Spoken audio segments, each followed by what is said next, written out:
Kia ora, mushroom growers of New Zealand. Bart here from MycoLogic, here on a beautiful autumnal morning here in Otago, and today we are going to be making a King Stropharia mushroom patch. Now, this video won't be very long or very complicated because luckily creating a King Stropharia patch is super simple. And in fact, they might even be the easiest mushrooms to grow ever, and anybody can do it with just a small patch of ground to create a patch on. Now, King Stropharia mushrooms are also known as wine caps, burgundy mushrooms, or garden giants. They go by a lot of different names, but they're all the same thing. Their Latin name is Stropharia rugoso-annulata. Now, these are a mushroom which grow in woodchip mulch, and they will simply, once you've created a patch, they'll simply crop up and produce a flush when the weather conditions are right. They normally crop in around the mid to late spring, throughout the summer when the weather's rainy, and then into the early autumn. They don't fruit so much when the weather is cold in the wintertime. Now, these mushrooms produce very large, sometimes very large mushrooms, hence the name garden giants, and they have a burgundy red cap, which is why they get the name burgundy mushrooms or wine cap mushrooms.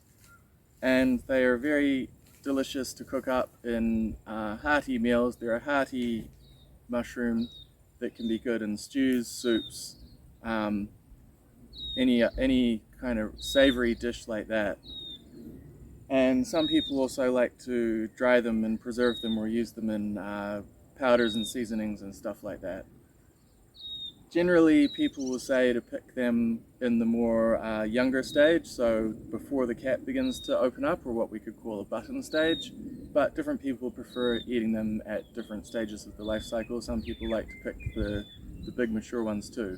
Personally, I pick them on the younger side, more in the button phase, when they have a bit of a better texture and flavor, in my opinion. Now, we are going to create this patch today from just a few very simple ingredients. The two main ingredients that we have are a couple of sacks of fresh wood chips.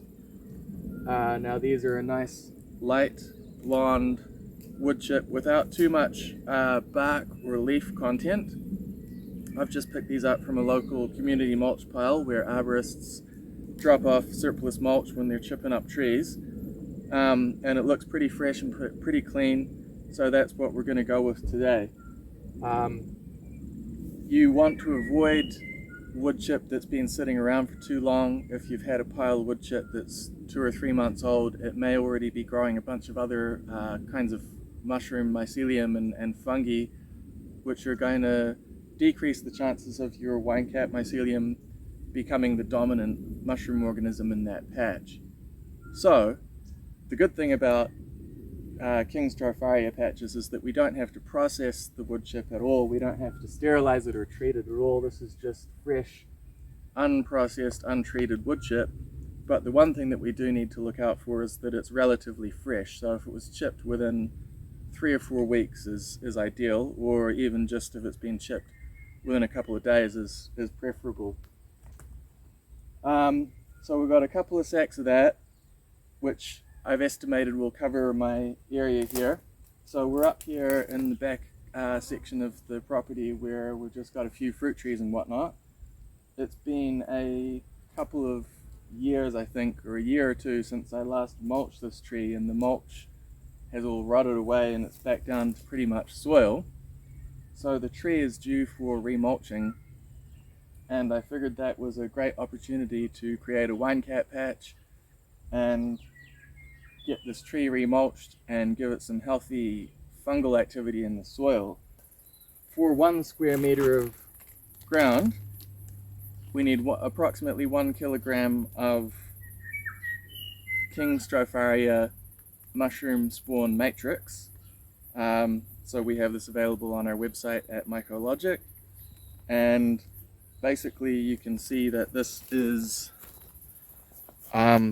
a mixture of organic materials, including wood chips, straw, and grain, a few little grains, and some sawdust, that are all covered in healthy live mushroom mycelium.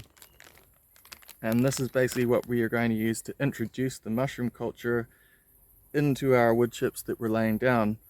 And the mycelium will spread from these into the chips that we have laid. So those are the two main ingredients, is the wood chip and the mushroom spawn. Now I have a third optional ingredient here, which is a couple of liters of fresh organic compost. Now one of the interesting things about these mushrooms is that they really love and are stimulated by microbial activity in the soil. And so by adding a couple of handfuls of good quality organic compost, sprinkling that into the patch on top, it's just going to help kickstart a healthy microbial life in these wood chips, which at the moment are probably relatively sterile because it's freshly chipped, and wood, this internal wood of a tree, is naturally sterile as it grows. Actually, that's one thing that I would just take note of here. For your wood chip, you're wanting to look for this nice blonde colored chip. You don't want to use bark, so the dark bark nuggets are not what you want. You want actual wood chip. So chip from deciduous trees is ideal, or basically any non-coniferous trees. If you live in an area that has weedy trees like willow or poplar or sycamore, or even gorse and broom, these species can work really well if you've got your own chipper or access to a chipper. Otherwise, find yourself a local arborist or a local mulch pile and grab yourself some wood chips from there. You can use pine chips if you want, as long as they are from a younger pine tree, like a plantation pine, rather than an old man pine, which is going to be highly resinous and contain lots of antifungal properties. Same goes for macrocarpa. That wood is very antifungal, and things like cedar and cypress and other conifers like that are going to give your mushroom a hard time growing because they contain a lot of natural antifungal compounds. But young plantation pine doesn't have so much of that because the trees haven't had time to build up those resins. And basically any other wood that's deciduous or just a fast growing light blonde colored wood is going to be good for your mushroom patch. So what we're going to go for here is a very simple lasagna layering approach, where we're going to lay down one layer of wood chip that's going to be about 5-ish centimeters thick, hopefully, and then we are going to sprinkle our spawn on top of that, and then we're going to lay down the second sack of wood chip on top, just to create a spawn sandwich, and that way the mycelium can easily grow up and down into the 2 layers of wood chip pretty quickly.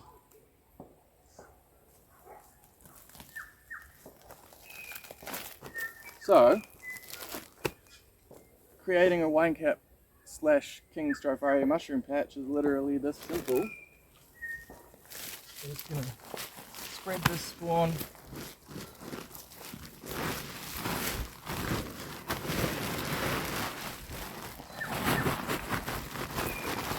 wood chip. Now, some people prefer, if you're in a patch that's got a lot of grass or weeds potentially, some people will put down a layer or 2 of plain cardboard, which can just help suppress weeds. I haven't bothered doing that here because there are not many weeds around. But yeah, if you're worried about grass or weeds coming up, throw down a layer or 2 of cardboard first, just to keep those suppressed while the patch is getting established. Now it's time for a spawn.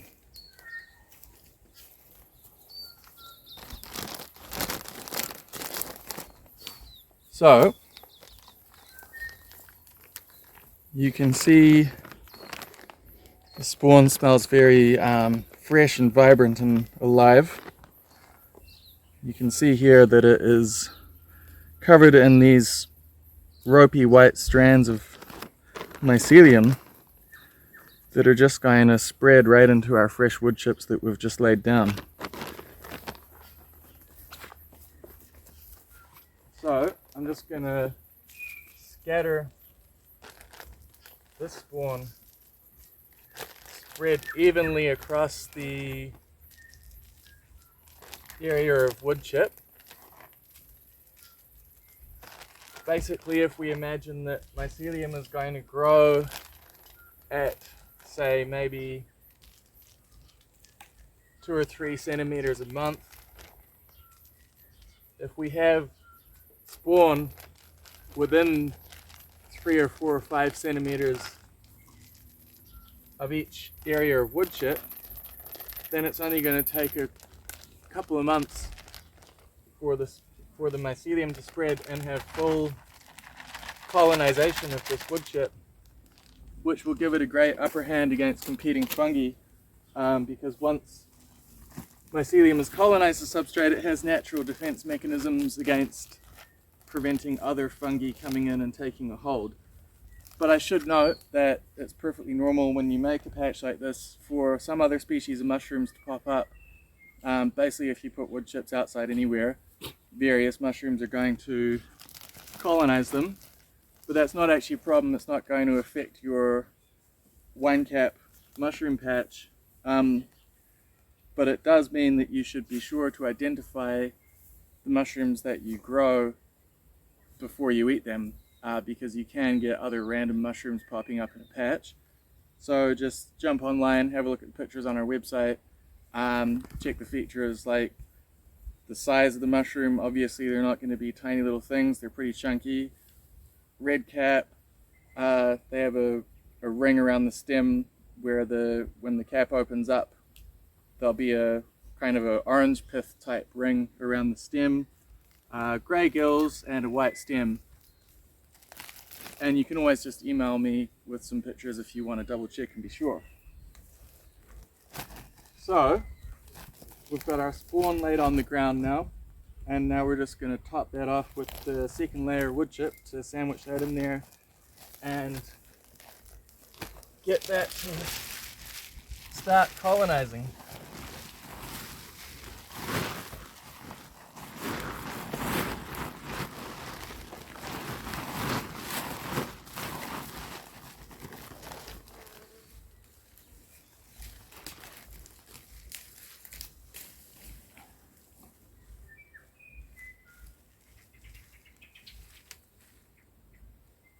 Now,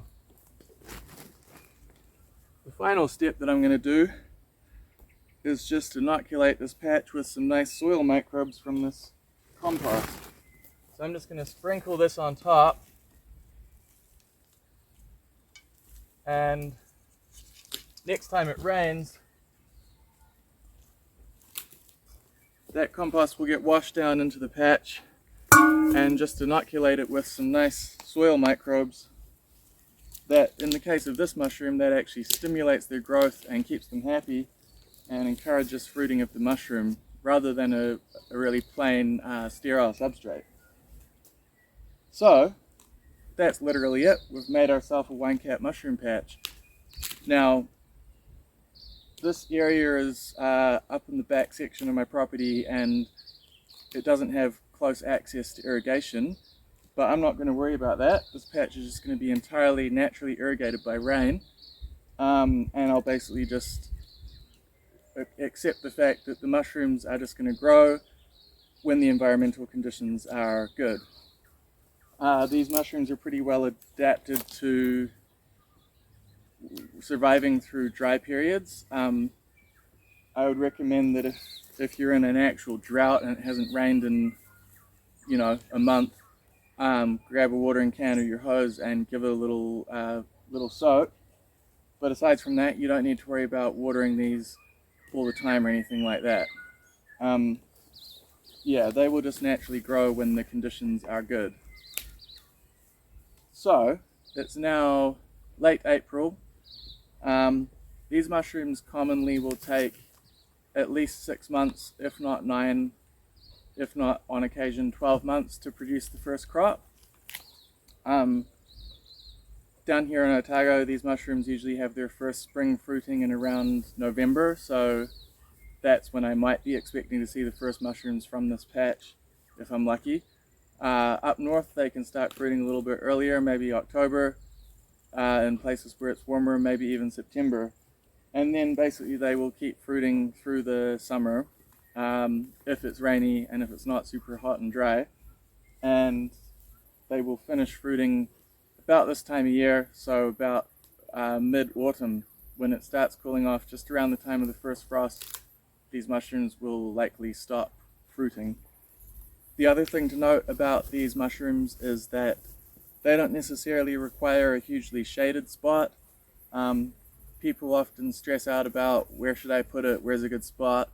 They're not really very fussy at all. They can handle being in the sun, they can handle dappled light, they can handle shade. They do enjoy a little bit of sun though, because that warms up the ground and encourages fruiting. But yeah, they don't need a bunch of shade or anything. Under a tree like this is perfect, because in the summer when the sun's up high, the tree's going to be shading the patch in the middle of the day, in the hottest part of the day. Whereas in the morning, like now, the sun comes in and hits the patch and warms up the ground. So that's literally it. We've just made ourselves a King Stropharia wine cap mushroom patch, and now all we have to do is wait a few months, keep an eye on the patch in the mid-spring when the weather is warming up and it's a bit rainy, check for mushrooms growing, and harvest and eat them. One other point of note is that after you've had a couple of crops of mushrooms from your patch, and after they're finished fruiting, so probably about in the mid to late autumn, it's a great time to top up your patch with fresh wood chips so that the mushrooms will have more food to continue growing. So if you just make a patch and never top it up again, the mushrooms will, after a year or two, eat all of the wood chip and the patch will die off. But if you continue to top up the wood chip once or twice a year with an extra layer about 2 or 3 centimeters, 4 centimeters thick, then you'll be replenishing the food supply for your mushrooms, and that patch will be able to continue on for many years if you keep maintaining it properly. The other thing that you may notice is that once you start one patch, if you have other areas of mulch in the nearby vicinity, the mushrooms will slowly, over months or years, begin naturally spreading either via the mycelium in the ground or by spores into other wood chipped areas of your property in the nearby vicinity. If you want to intentionally move your patch to more wood chips on your property, once you've got your wood chips nicely colonized, you can simply just grab a handful or two of them and go and place that in some more wood chips at another location, and with any luck that will establish and start growing mushrooms in those wood chips. So these really are a super easy and super sustainable mushroom, because once you've established them once, so long as you keep adding a bit of food for them, you can have them for many years. Hope you've enjoyed this video, and I'll see you again next time for more mushroom growing tips. Happy shrooming.